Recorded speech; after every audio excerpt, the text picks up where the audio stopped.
Mr. Nelo mfana lwe, Mr. Nelo mfana lwe. Angekoma simbitu mfano kapoko mwana baba.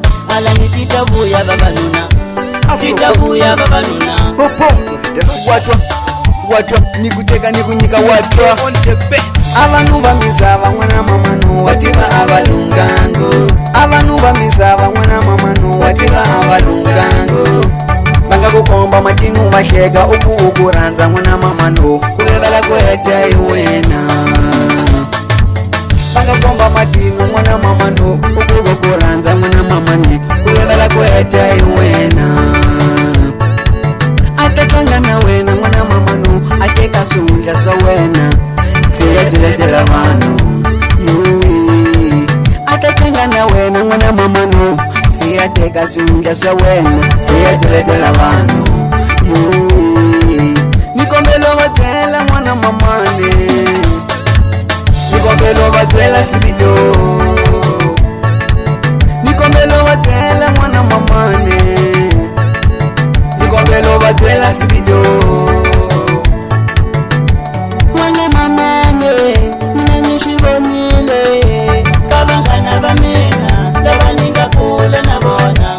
Mwana mama ne, mina nishibonile kabangana bamena labaninga kula nabona. Banichikela mino, banikokela kulipetansi, banichikela mino, banikokela kulipetansi. Kubeshufana mwana mama ne, alifishinga tselwa ishikwembo shenge chenche munu wa msaba. Kubeshufana mwana mama ne, alifishinga tselwa ishikwembo shenge chenche munu wa msaba. Essa música é dedicada especialmente para aqueles que nos odeiam. Mr. Nelo, DJ Simbitu, FG on the beat. Watwa, nikuteka nikunyika watwa.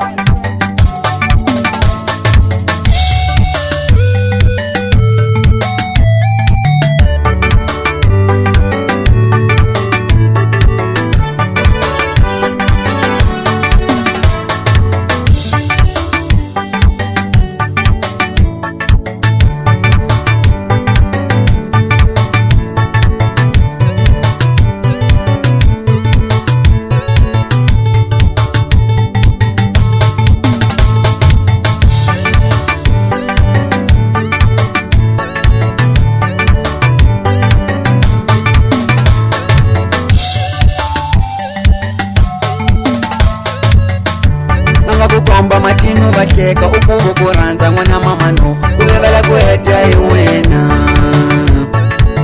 Banga komba matinu mwana mama no ukuranza mwana mama ni kubebala kweta iwena.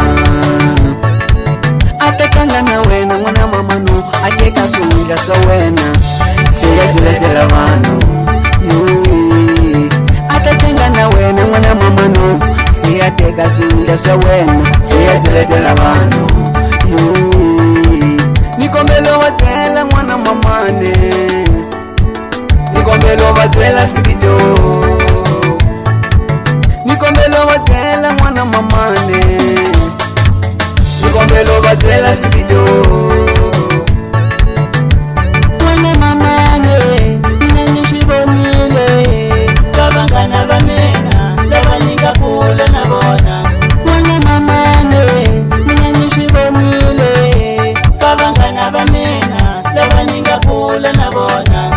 Banichikela mino, banikokela kulipetansi, banichikela mino, banikokela kulipetansi. Kubeshufana mwana mama ne, alifishinga tselwa ishikwembo shenge chenche munu wa msaba. Kubeshufana mwana mama ne, shenge chenche munu wa msaba. Kubeshufana mwana mama ne, shenge chenche munu wa msaba.